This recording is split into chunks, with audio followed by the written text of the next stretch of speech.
Un cienītās skatītājs, šis ir raidījums vai Nauda kokos Rīga TV 24 ēterā. Raidījums, kas veltīts ekonomikai, aktuālajam, kas ir noticis ekonomikā pēdējās nedēļas laikā. Bet mēs nevaram neiesākt šo raidījumu, neapsveicot jaunievēlēto valsts prezidentu. Šodien tas fakts ir noticis 5 balsošanas kārtās, bet par valsts prezidentu ir ievēlēts Raimonds Vējons, lai viņam veicās, lai viņa darbs kalpot, tā skaitā Latvijas ekonomikas izaugsmē. Bet šovakar mums, kā vienmēr, 3 tēmas, 3 aktuālas tēmas ekonomikā un 2 lietpratēji ekonomikā, kuri var dot savu vērtējumu tām. Pirmais no tiem Jānis Ošlejs, uzņēmējs, arī sabiedriski aktīvs cilvēks, komentētājs daudz lietu. Labvakar, Jāni! Labvakar! Un otrs Klaus Vasks, bankas Citadela padomes loceklis, arī ļoti aktīvs cilvēks, speciālists ieguldījumu lietās, tā skaitā. Labvakar, Klaus! Labvakar! Pirmā tēma mums šovakar ir šprotes. Tēma, par kuru pagājušajā nedēļā atkal izskanēja jaunumi. Krievija ir izlēmusi, ka tā aizliedz ievest Latvijā un Igaunijā ražotās šprotes, pamatojot to ar kvalitātes prasībām. Droši vien, ka tās īstie iemesli ir politiski, bet tāda un tā jaunā situācija. Kādreiz mēs ļoti baidījāmies par šprotu aizliegumu. Iemesls, kāpēc mēs baidījāmies, ir apskatāms arī datos, un es esmu sagatavojis grafiku, lai jums to parādītu, kāda ir situācija ar šprotēm un cik tad mēs daudz eksportējam Latvijā saražotas šprotes un tieši uz Krieviju. Jāsaka, pagājušajā gadā mēs esam eksportējuši nedaudz mazāk kā 2013. gadā, bet aptuveni tādā pašā līmenī kā pēdējos 3 gadus. Patiesībā tuvu visaugstākajam līmenim, kas bija 2006. gadā, kad mēs eksportējām gadā konservētas zivis 88 miljonu eiro apmērā, pagājušajā gadā 83 miljonu eiro apmērā. Bet kas ir diezgan svarīgi kopējā apjomā, ja mēs skatāmies, kur tad mēs tās zivis eksportējam, jāsaka, apakšā nevar tik ļoti skaidri redzēt, bet lielākais stabiņš, uz ko mēs visvairāk eksportējam konservētas zivis, ir Krievija. To var redzēt 27 miljonu eiro gadā. Pagājušajā gadā ir eksportēta uz Krieviju. Dārgie eksperti, kā jums šķiet, vai tas nozīmē, ka mēs šo daļu esam zaudējuši un ir nozīmīgi ietekme uz šprotu ražotājiem? Jāni, kāda būs ietekme uz šprotu ražotājiem? Protams, ka ietekme uz šprotu ražotājiem ir nozīmīga. Galu galā te jau 3. daļa no visa eksportā ir orientēta uz Krieviju. Cik liels ir kopējais zaudējums? Ja mēs paskatāmies tajā pat grafikā, mēs redzam, ka 2009. gadā kopējais eksports vispār visām zivīm kopā, gan uz Krieviju, gan visām pārējām valstīm kopā, bija 52 miljoni eiro. Šobrīd uz visām pārējām valstīm, neskaitot Krieviju, mēs arī eksportējam tādu pašu apjomu, ap 50 miljoniem. Tā kā, ja uz Krieviju mēs vispār nevarēsim vairāk eksportēt, tas nozīmēs, ka mēs varēsim ražot un pārdot uz pārējām valstīm, nepaplašinot viņos tirgus, tikpat daudz zivju, kā mēs varējām izražot 2009. gadā un pārdot visur, ieskaitot Krieviju. Tā kā zivju ražotājiem... Tas nebija pats labākais gads varbūt Latvijas vēsturē. Bet ir skaidrs, ka pat pilnībā aizliedzot zivju eksportu uz Krieviju, nebūs sliktāk kā 2009. gadā, kurš, protams, nebija lielisks gads. Klau, būs nopietnas problēmas zivju rūpniecības sektorā? Varbūt labā ziņa ir tāda, ka zivju pārstrādes sektors, viņš ir diversificējies pēdējo, kaut kādu 4-5 gadu laikā, kad mēs redzējām iepriekšējās, šīs eksporta apjoma samazināšanos. Līdz ar to, ja mēs skatāmies tādu, uzņēmumu līmenī, es pieļauju, ka šis neizraisīs kādu uzņēmumu bankrotu sēriju, un tad masveida Latvijas zivrūpnieku pārstrādātāju izmiršanu. Es teiktu, visticamākais būs kādas īstermiņa apgrozījuma samazināšanās, bet es pieļauju, ka šis ir tāds produkts, ko varētu pietiekami ātri mēģināt atrast jaunus eksporta tirgus. Tāpat vienmēr, es domāju, līdzīgi kā bija piena, stājoties spēkā piena eksporta ierobežojumam, kad atrada draudzīgas, Krievijai kaimiņu valstis, ar kurām šīs preces tomēr atrada ceļu uz Krieviju. Līdz ar to es domāju, ka īstermiņā būs zināmas grūtības, bet es skatos cerīgi tādā nedaudz vidēji 1,5–2 gadu perspektīvā. Domājot par citiem tirgiem, pagājušajā nedēļā izskanēja arī tāda ziņa, ka tās šprotes ir saņēmuši arī atļauju un beidzot varēsim mēs savu zivju konservus pārdot vienā no vislielākajiem jau pasaules tirgiem Ķīnas Tautas Republikā. Vai tas ir tāds signāls, kas liecina, ka tas palīdzēs, vai tas ir iespējams ātras izmaiņas tādas? Jāni? Ieiešanai vienā eksporta tirgu aizņem laiku. Un, protams, Rīgas šprotes Krievijā ir ļoti pazīstams zīmols un skaidrs, ka katram dzerot šnabīt nedaudz ir labi ieēst šprotes klātī. Cilvēki atpazīst, lieto, viņu skaitās laba, prestiža, kvalitatīva zivju produkcija. Un tas tādēļ, ka Padomju Savienības laikā gadu desmitiem ir izveidojies šāds zīmols. Daudz Latvijas šprotu ražotāji faktiski šobrīd pastāv un sekmīgi darbojās tādēļ, ka bija izveidots šis zīmols sen atpakaļ. Ieejot jaunos tirgos, tādās kā Ķīnā, protams, mums nav šāda zīmola un atpazīstamības. Bet mums ir vairāki nelieli šprotu ražotāji, kas visi ražo faktiski līdzīgu preci. Un es domāju, ka ieiet Ķīnas tirgū mēs noteikti varam ieiet ļoti sekmīgi. Es noteikti vedinātu šprotu ražotājus domāt par to, kā veidot tādas kopīgas reklāmas kampaņas Ķīnā, kas mēģinātu Rīgas šprotes, vismaz kādos noteiktos Ķīnas apriņķos, padarīt par atpazīstamu luksusa preci.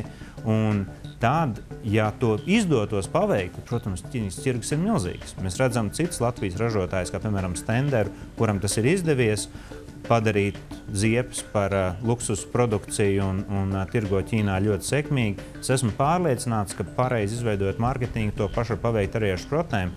Un tad, protams, Ķīnas tirgus var būt nesalīdzinām lielāks.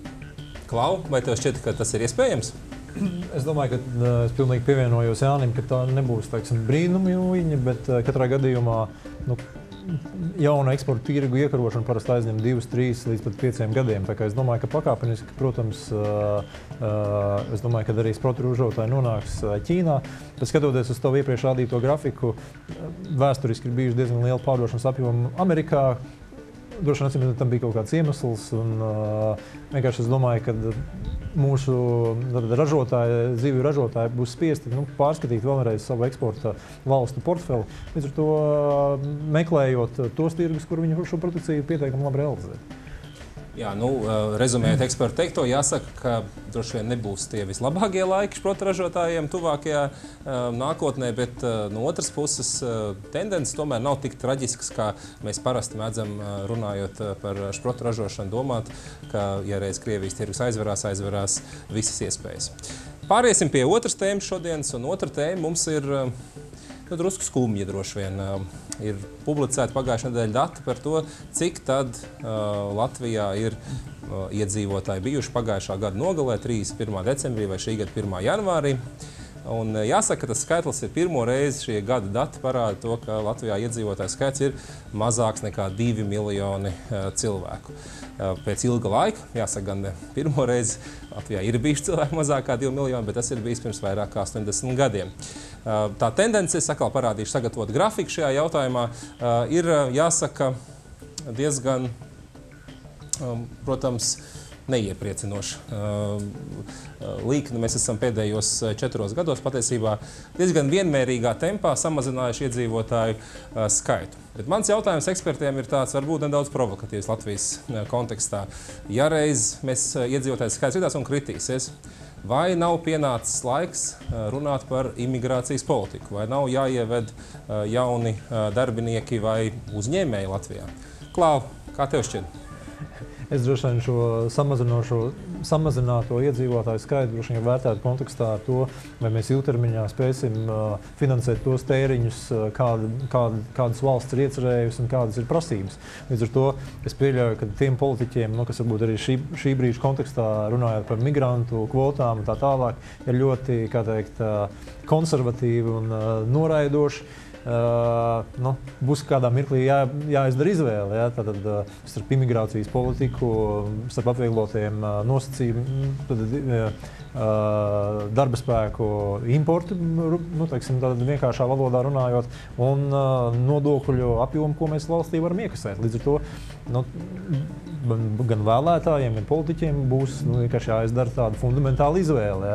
Ja mēs gribam mazākus ienākumus, bet mazāku darba spēku apjomu, tad tās būs, teiksim, tās blaknes. Ja mēs gribam augošu ekonomiku, augošu budžetu ieņēmumus, mums būs, es domāju, ka ļoti drīz, vai es jau pieļauju, ka tas šobrīd jau arī notiek, bet, teiksim, puslīdz slēptā veidā, būs jālegalizē, teiksim, šis darba spēka imports.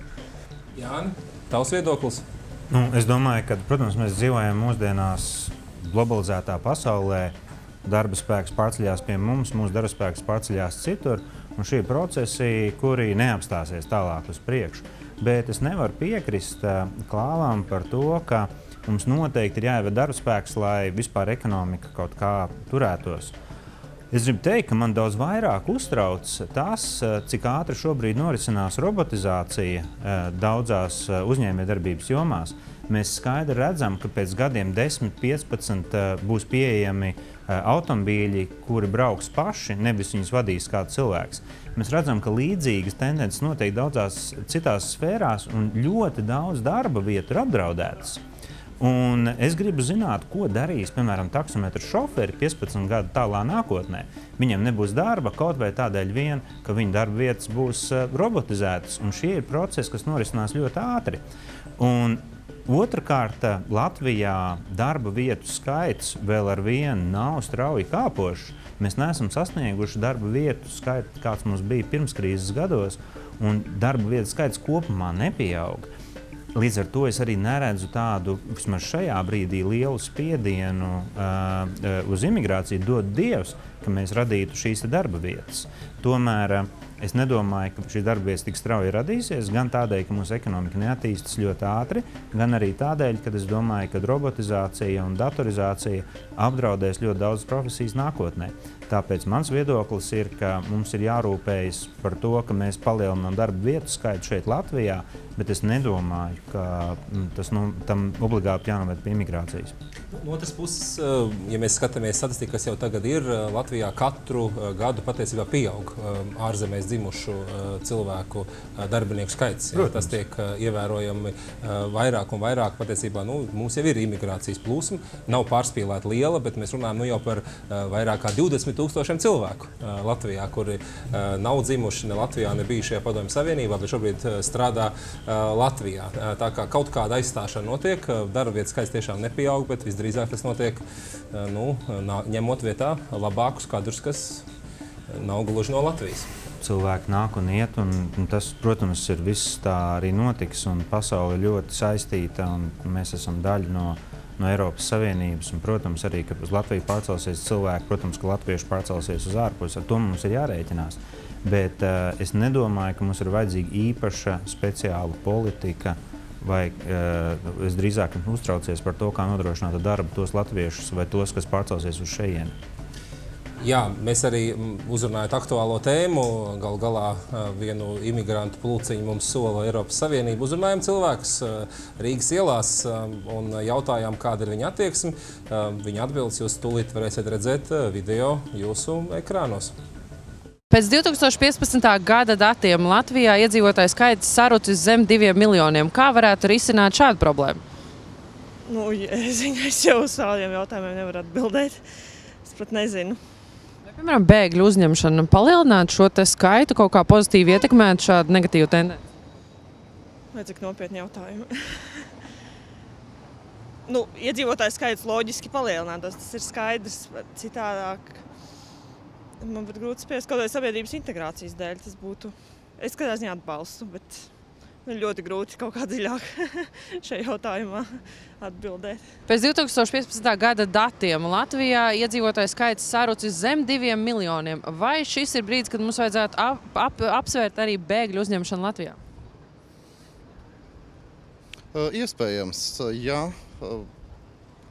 Sociālās garantijas bēgļiem nav labāks, kā viņas ir latviešiem un Latvijas iedzīvotājiem. Man liekas, cilvēkiem ir jāpalīdz, bet tas, teiksim, kaut kā tur ir dažas absurdas lietas, ko es esmu pamanījis, bet, manuprāt, kopumā jau jāpalīdz viens otram ir.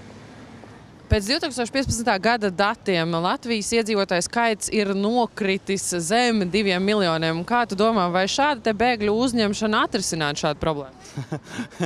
Iedzīvotāju skaitu. Bēgļi ar iedzīvotājiem, tas nebūtu veids, kā palielināt iedzīvotāju skaitu. Tur ir citas lietas, kā to var veicināt un darīt, bet jā. Kā to varētu veicināt?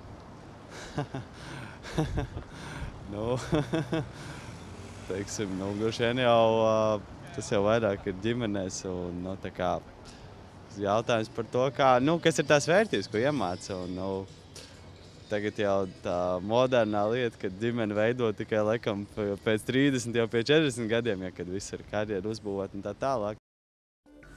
Jā, redziet, interesanti viedokļi no cilvēkiem par šo tēmu un nemaz ne tik viennozīmīgi.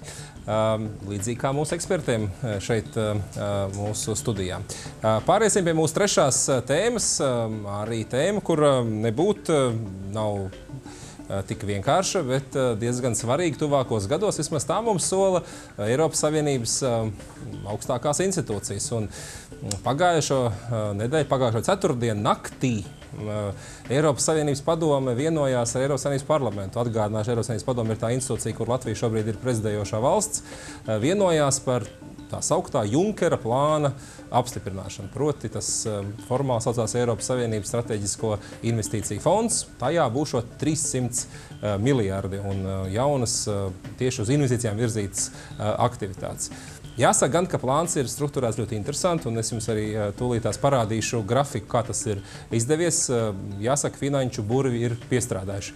Un grafiks ir tāds, ka ar tādu burvīgu lietu, par ko runā īpaši finanšu speciālisti, summa, kas sākumā ir 16 miljārdi un 5 miljārdi, 21 miljārds kopā izveidojās, bet ar reizinātāju palīdzību, ja multiplikātoru palīdzību, viņi vienkārši tiek sareizināti ar 15 un tiek iegūti 315 miljārdi eiro, kuri tiks ar šī fonda palīdzību ieguldīti. Ko nozīmē šī reizināšana? Tas nozīmē, ka tiks piesaistīts privāts finansējums, privāta nauda, lai to investīciju mērķus sasniegtu.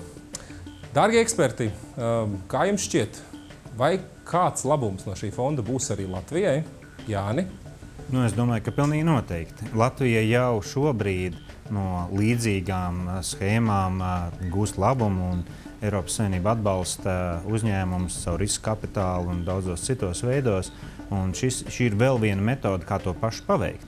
Tā kā jā, es uzskatu, ka neapšaubāmi būs labums. Jautājums ir, cik liels labums būs, un tas varbūt būs atkarīgs no tā, cik veiksmīgi izdosies realizēt šo schēmu.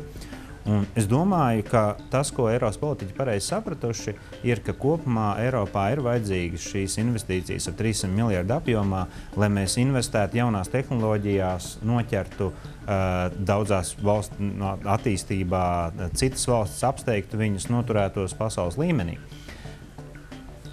Tas ir pareizi. Jautājums ir, vai ar šiem 16 miljārdiem vai 16 plus 5 miljārdiem izdosies radīt 300 miljārdus. Un es aicinātu varbūt Eiropas politiķus nolēmt, ka 300 miljārdi ir vajadzīgi. Un ja neizdodas ar 16 plus 5 miljārdiem valsts naudas piesaistot pārējos turpat 270 miljonus, 280 miljonus privātās naudas radījušos 300 miljārdus, vienkārši palielināt kopējo Eiropas ieguldījumu naudu tā, lai tomēr šī finansējums nonāktu Eiropā. Klau, jāsaka, tur ir viena interesanta aktivitāte, kas jau parādās sākotnējās atskaitēs, un zinām saistība tev ar to ir. Tas ir mehānisms Baltijas valstīs ieguldījumu fondiem, kur viens no veidotājiem savulaik bija Latvijas garantija aģentūra, kur tu pavisam nesen vadīji. Laba ideja, slikta ideja? Es domāju, ka ideja ir ļoti laba. Protams, es ar šādu programmu Latvijas mērogā kopš 2009. gada ieviesis Latvijā. Mums diemžēl, izdevās sasniegt tikai šo reizinātāju reiz 5.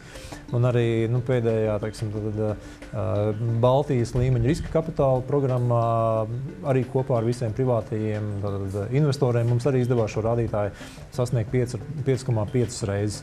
Līdz ar to es domāju, ka pamatotas bažas ir vietā, vai šis mērķis nav pārāk ambiciozs.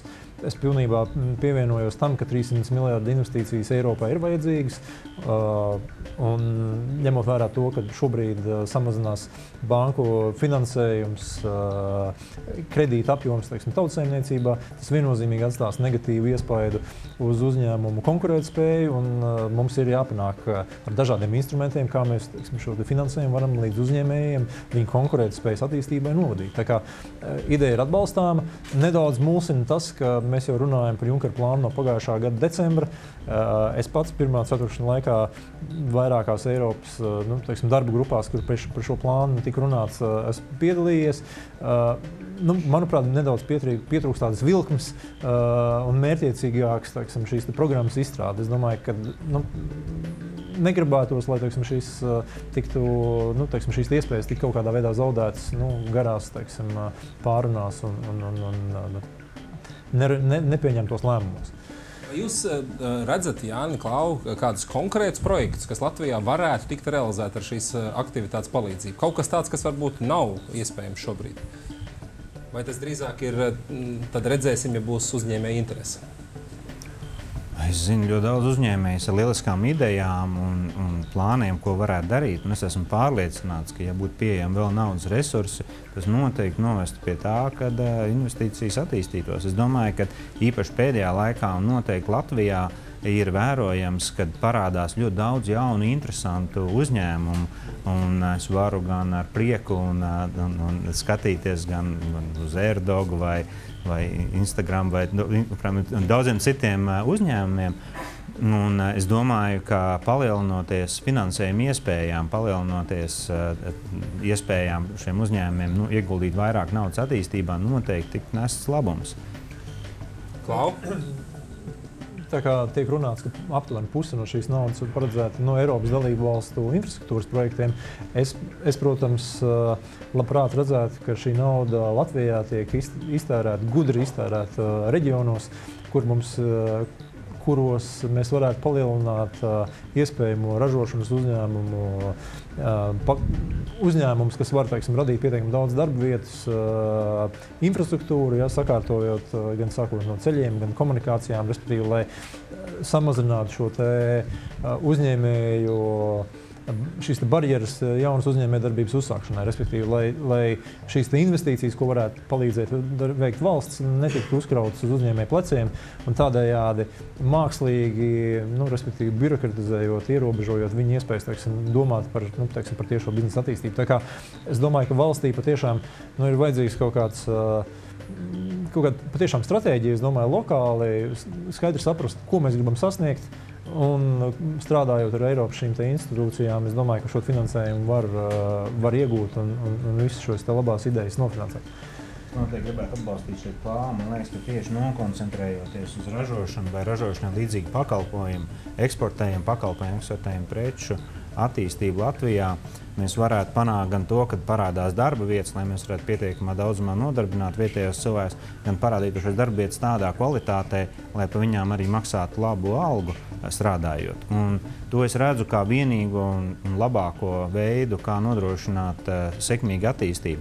Un Eiropai ir jārēķinās ar to, ka mēs, piemēram, konkurējam ar Ķīnu, un Ķīnā šobrīd bankām ir uzdots pavisam skaidri turpināt finansēt pat vidēji rentablus projektus, kas nozīmē, ka Ķīnas uzņēmējiem ir pieejami finanšu resursi ieguldījumiem un attīstībai. Kā mēs Latvijā ar viņiem konkurēsim, ja mums nebūs pieejami šie finanšu līdzekļi, īpaši tādu preču ražošanai, kuras konkurē ar Ķīnu vai no mūsu tirgo vai citos tirgos. Un mums par to ir aktīvi jādomā. Šai programmai, atšķirībā no daudzām citām Eiropas Savienības programmām, nav paredzēta tādas nacionālas kvotas, nav paredzēta iezīmēta nauda, cik varēs tērēt katra valsts. Parasti Latvija no tādām programmām baidās. Mums šķiet, ka mūs izkonkurēs vācieši, holandieši, franči. Vai tas ir arī šis gadījums, vai mēs būsim pietiekami konkurētspējīgi? Es domāju, ka tikai ņemot vērā mūsu uzņēmēju projektu konkurētspēju un šo pieprasījumu, un kā Jānis minēja, šo fokusēšanos, es domāju, mums pašiem ir jāiet un šī nauda jāpaņem. Nevis jāgaida, kad mums izdalīs, teiksim, kvotu šīs naudas apgūšanai. Bet es domāju, ka mums arī ir vajadzīga aktīva programma, kas palīdzētu mums dabūt lielāku daļu, jo dabiskā veidā vāciešiem būs labāki projekti. Viņiem būs uzņēmumi ar stabilākiem finanšu resursiem, plašāku tirgu, visu. Viņiem būs lielākas iespējas viņus saņemt. Tāpēc mums ir aktīvāk pašiem jādomā par to, kā valdība var atbalstīt mūsu uzņēmējus.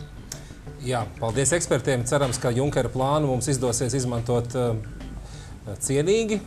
Daudz Eiropā gan to sauc par Eiropas sociālistu nomierināšanas plānu, lai Junkers varētu dabūt balsis. Jācer, ka te būs arī kāds labums Latvijas ekonomikai, īpaši maziem vidējiem uzņēmējiem, ražošanas uzņēmējiem, kuriem ir objektīvas grūtības šobrīd saņemt banku finansējumu savai attīstībai. Paldies ekspertiem, ka bijāt šovakar kopā ar mums un devāt savu gudrību televīzijas skatītājiem. Paldies visiem, ka skatījāties. Tiksimies nākamnedēļ.